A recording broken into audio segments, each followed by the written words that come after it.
Good morning my dear brothers and sisters in the lord. క్రీస్తులో మాకు ప్రియ సహోదరి సహోదరులను మీ అందరికీ హృదయపూర్వకంగా శుభాలు ప్రకటిస్తున్న ఉదయకాల సమయంలో గత రాత్రి దేవుడు చక్కని విశ్రాంతిని మనకు అనుగ్రహించి ఈ ఉదయకాల సమయంలో ఆయన స్తుతించువారంగా కనపరచువారంగా దేవుని యొక్క సాన్నిధ్యంలో మనందరం కూడా ఆనందించువారంగా దేవుడు మనల్ని స్థిరపరిచినందుకు మనం నిజంగా ప్రభువుని స్తుతింపబద్ధులమై ఉన్నాం. నా ప్రాణమా యెహోవాను సన్నిధించు, ఆయన చేసిన ఉపకారముల్లో దేనిని మర్చిపోవద్దని కీర్తనకారుడు చెప్పినట్టుగా ప్రభు మీ జీవితాల్లో చేస్తున్న ఏ ఉపకారాన్ని ఏ మేలును కూడా మర్చిపోకుండా మనస్ఫూర్తిగా దేవుని ఆరాధించండి, ఆయన స్తుతించండి. స్తుతి మీ జీవితాల్లో గొప్ప కార్యాలు జరిగిస్తుంది. ప్రభువును ఆరాధించడం కన్నా ఆయన స్తుతించడం కన్నా గొప్ప భాగ్యం మరొకటి లేదు కదా. మీ జీవితాల్లో అది అనుభవించుంటారు. క్రైస్ట్ వర్షిప్ సెంటర్లో అనేక మంది దేవుని ప్రజలు ప్రభువుని ఆరాధించడం, ఆయన స్తుతించడం నేర్చుకుంటున్నప్పుడు బలమైన కార్యాలు వారి జీవితంలో జరుగుతున్నాయి. దేవుడు గొప్ప కార్యాలు చేస్తున్నాడు. ప్రపంచవ్యాప్తంగా విస్తరించిన దేవుని ప్రజలందరికీ మరొకసారి మనస్ఫూర్తిగా నా శుభాలు ప్రకటిస్తూ మీరందరూ ఆత్మలో వర్ధిల్లాలని, ప్రభువుకి ప్రీతికరంగా మీరు జీవించాలని మీకోసం పట్టుదలగా ప్రార్థన చేస్తున్నాను. ఈరోజు వాగ్దానం కోసం కనిపెడుతున్నారు కదా, బైబిల్ ఉన్నాయి మీ దగ్గర, తెరవండి. 102వ కీర్తన 28వ వచనం, అనగా చివరి వచనం చదువుకుందాం. Psalm 102 and verse 28. నీ సేవకుల కుమారులు నిలిచియుందురు, వారి సంతానము నీ సన్నిధిని స్థిరపరచబడును. The children of your servants shall continue and their seed shall be established before you. What a wonderful promise. 102వ కీర్తన ఇంట్రడక్షన్లో ఏముంటుందంటే, దుఃఖము చేత ప్రాణము సొక్కిన నాడు దేవుని సన్నిధిలో చేసిన ప్రార్థన. కొన్నిసార్లు దుఃఖము వేదన మనకు వస్తున్నప్పుడు ప్రాణము సమసిల్లిపోతుంటుంది, సొక్కిపోతుంటుంది. ఏడవడానికి కూడా ఇంకా శక్తి ఉండదు చాలామంది కదా. ఏడ్చి ఏడ్చి ఏడ్చి కన్నీళ్ళు ఇంకిపోయినాయండి అంటారు చాలామంది. ఇంక కన్నీళ్ళు రావట్లేదండి. అలాంటి స్థితిలో ఉన్నవారు చాలామంది బహుశా ఈరోజు వాగ్దాన సందేశం వింటూ ఉంటే 102వ కీర్తన రాసిన కీర్తనకారుడు ఎగ్జాక్ట్గా అలాంటి సిచ్యువేషన్ గుండానే వెళ్ళాడు. మీరు ఆ కీర్తన అంతా జాగ్రత్తగా చదువుతుంటే కష్టాలు, ఇబ్బందులు, బాధలు అతను ఏ విధంగా బాధించాయో వాటన్నిటి కూడా రాసుకుంటూ వస్తూ, దేవుడు తనను కరుణించినప్పుడు, నిర్ణయ కాలంలో దేవుడు అతన్ని జ్ఞాపకం చేసుకున్నప్పుడు అతని సిచ్యువేషన్లో, అతని పరిస్థితిలో ఎలాంటి మార్పులు వచ్చినాయో ఆ క్రింద రాసుకుంటూ వచ్చాడు. అయితే ప్రారంభంలో ఒక సమస్యను, ఒక ఇబ్బందిని, ఒక కష్టాన్ని మనం చూడొచ్చు. కానీ చివరికి వచ్చేసరికి నీ సేవకుల కుమారులు వారు నిలిచి ఉంటారు. ఎంత ధైర్యాన్ని ఇచ్చే మాట ఇది. తుఫాన్లు వచ్చినప్పుడు బలహీనమైన చెట్లు, ఆ రూట్స్ సరిగా లేని చెట్లన్నీ కూడా పడిపోతాయేమో, కానీ వేళ్ళు బలంగా ఉన్న చెట్లు ఇంకా లోపలికి వెళ్ళిపోయినట్టుగానే బాధలు వచ్చాయి, సవాళ్ళు వచ్చాయి, ఇబ్బందులు వచ్చాయి, నిందలు వచ్చాయి, అవమానాలు వచ్చాయి, కానీ అవేమీ కూడా నన్ను పడగొట్టలేదు. దేవుని సేవించేవారు, ఆయన సేవకుల కుమారులు అంటే దేవుని సేవించేవారు ఎల్లప్పుడూ నిలిచి ఉంటారు. Praise the lord. నువ్వు పడిపోతావు, నువ్వు సాధించలేవు, నువ్వు ముందుకు వెళ్ళలేవు, నీ వల్ల ఏది కాదు, you are a failure, you are a loser అని బహుశా నేను చాలామంది హేళన చేస్తుండొచ్చేమో, నేను చూసి అపహాస్యం చేస్తారేమో. నువ్వు జీవితంలో నిలబడలేవు, ఏమీ సాధించలేవు. నీ జీవితాన్ని ప్రభువుకి, ఆయన నీ హృదయంలో చేర్చుకో. ఒకసారి గనుడైన ప్రభువుకి చోటిచ్చి ఆయన అన్నింటిలో ముందు పెట్టు. ఆయన రాజ్యమును నీతిని మొదట వెతుకు. నువ్వు ఖచ్చితంగా నిలబడతావు. దేవుడిని నిలబెట్టే దేవుడు ఆయన. ఆయన అంగీకరించిన వారు, ఆయన చేతులకు తమ జీవితాన్ని ఇచ్చిన అనేక మందిని ప్రభువు నిలబెట్టడం మాత్రమే కాదు, తన మహిమ కొరకు వాడుకున్నాడు ఆయన. వారి ద్వారా ప్రపంచాన్ని ఆశీర్వదించారు, భూలోకమును దీవించాడు దేవుడు. వారి యొక్క విశ్వాసాన్ని బట్టి, వారి విజయాన్ని బట్టి, వారి ప్రేమను బట్టి అనేక మందికి మాదిరికరంగా దేవుడు వారిని ఉంచాడు. నీ జీవితంలో కూడా అలాంటి అద్భుతాలు ప్రభు చేస్తాడు.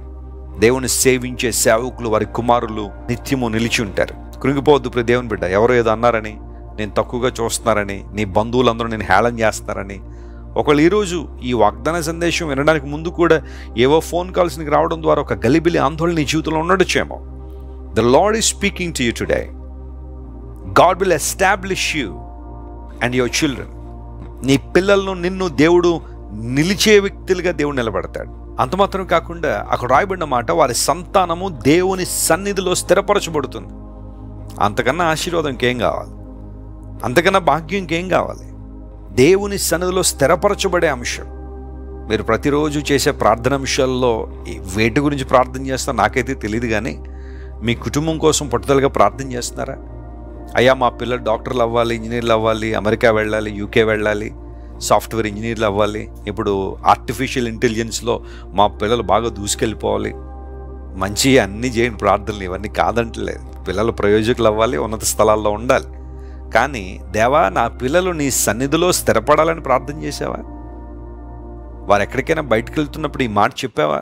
దేవుని సన్నిధిని వెంబడించండి, ప్రభువుని వెంబడించండి, ఆ సన్నిధిలో స్థిరపడి ఉండండి, దేవుని మందిరాన్ని వెంబడించండి, ప్రార్థన మానద్దు, వాక్యాన్ని చదువుకోండి అని ఇలాంటి ఆధ్యాత్మిక సంగతులన్నీ చెప్పి పంపిస్తున్నావా? కొంతమంది విదేశాలకు పంపించే తల్లిదండ్రులు ఉంటారు, తమ పిల్లల్ని ఏటీఎం కార్డులు ఇస్తారు, క్రెడిట్ కార్డులు ఇస్తారు, ఫారెక్స్లో కార్డులు కొంటారు, అన్నీ సిద్ధపరుస్తారు. కానీ వెళ్ళేటప్పుడు బైబిల్ మాత్రం ఇవ్వరు వాళ్ళకి. వాక్యం చదువుకోండి రా, బైబిల్ చదువుకోండి ఆయన, ప్రార్థన చేసుకుని అనే మాటలు చెప్పరు. చెప్పండి, నీ పిల్లలు దేవుని సన్నిధిలో స్థిరపరచబడాలని దేవుడు ఆశిస్తున్నాడు. అలా ఉన్నప్పుడు అనేక అద్భుతాలు మనం చూస్తాం. ఫిలిప్పు గారికి 4 కుమార్తెలు ఉన్నారట. ఆ 4 కుమార్తెలు కూడా ప్రవచించువారని దేవుని వాక్యంలో రాయబడి, అనగా దేవుని గురించిన విషయాలు మాట్లాడుతున్నారు, దేవుని గురించిన మాటలు వారు ప్రవచిస్తున్నారు. ఆడపిల్లలు 4 కూడా దేవునిలో కొనసాగుతూ దేవుని నామానికి మహిమకరంగా ఉంటే ఫిలిప్ గారు ఎంత ఆనందించుంటారు, ఎంత సంతోషించుంటారు. ఆయన పాత నిబంధనలో హేమాను అనే దైవజనుడు ఉన్నాడు. దేవుని మందిరంలో, దేవునికి సన్నిధిలో పాటలు పాడే వ్యక్తిగా తన బిడ్డలందరినీ కూడా స్థిరపరిచాడు. తన బిడ్డలందరినీ కూడా దేవుని కొరకు సిద్ధపరిచి వారందరినీ కూడా ఆరాధికులను చేశాడు. ఈరోజు దేవుని బిడ్డలారా, మీ సంతానం కోసం ప్రార్థించండి. దేవుడు మీ సంతానాన్ని దీవించాలని, ఆశీర్వించాలని కోరుతున్నాడు. వెస్లీ గారు, ఇంకా మాకు సంతానం కలగలేదు అని కొంతమంది అంటున్నారేమో. దేవుడు మిమ్మల్ని జ్ఞాపకం చేసుకున్నాడు. దేవుడు ఇస్తాడు మీకు సంతానం.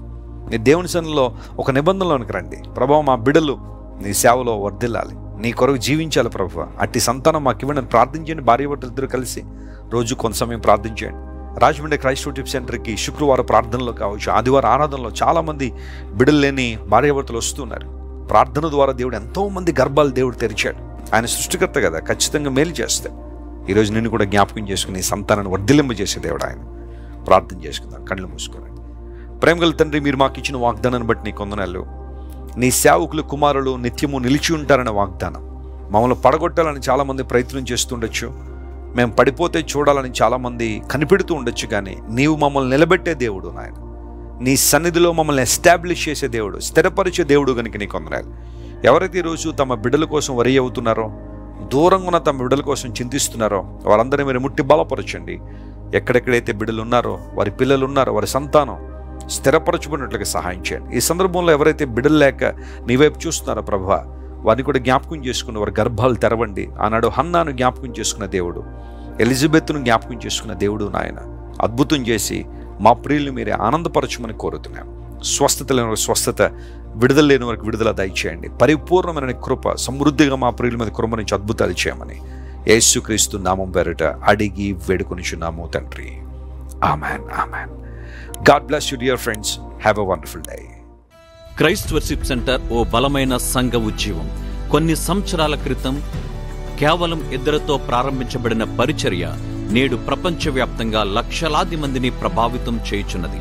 రాజమండ్రి, సికింద్రాబాద్, బెంగళూరు, చెన్నై, నెల్లూరు, దుబాయ్, బెహ్రైన్, కరీంనగర్, విశాఖపట్నం, గద్వాల్, కొవ్వూరు, మలకపల్లి, శ్రీలంక, భూటాన్, అడ్డతీగల, పాలమూరు, ఒంగోలు, బళ్ళారి, కోరుకొండ, పోతవరం, నల్లజర్ల, వెంకటరామయ్యగూడెం, మచిలీపట్నం, ఇందిరానగర్లతో పాటు అనేక గ్రామాల్లో క్రైస్ట్ వర్షిప్ సెంటర్ ఆరాధనలు జరుగుచున్నవి. వాక్య సంబంధమైన ఉజ్జీవంలో, పరిశుద్ధాత్మ సంరక్షణలో కొనసాగాలనుకునే ప్రతి ఒక్కరికి మా ప్రేమపూర్వక ఆహ్వానాన్ని అందిస్తున్నాము. రండి, ఆత్మతో సత్యముతో ప్రభువైన యేసుక్రీస్తును ఆరాధిద్దాం. మీరు ఇంతవరకు విన్న దైవ సందేశం మరియు దేవుని సేవకులు చేసిన ప్రార్థన మీకు ఆశీర్వాదకరముగా ఉన్నదని విశ్వసించుచున్నాము. ఈ సందేశాన్ని మీ స్నేహితులకు, బంధువులకు షేర్ చేయండి. మీకు ఏదైనా ప్రార్థన అవసరత ఉన్నచో మా ఫోన్ నంబర్లకు కాల్ చేయండి. దేవుడు మిమ్మల్ని ప్రేరేపిస్తే విశ్వాసంతో సాగుచున్న ఈ పరిచర్యను ప్రోత్సహించండి. మరిన్ని వర్తమానాలు, పాటలు వినుటకు జాన్ వెస్లీ మినిస్ట్రీస్ అను మా యూట్యూబ్ ఛానల్ను సబ్స్క్రైబ్ చేసుకొనండి. ప్రభువైన యేసుక్రీస్తు కృప మీకు తోడైండును గాక.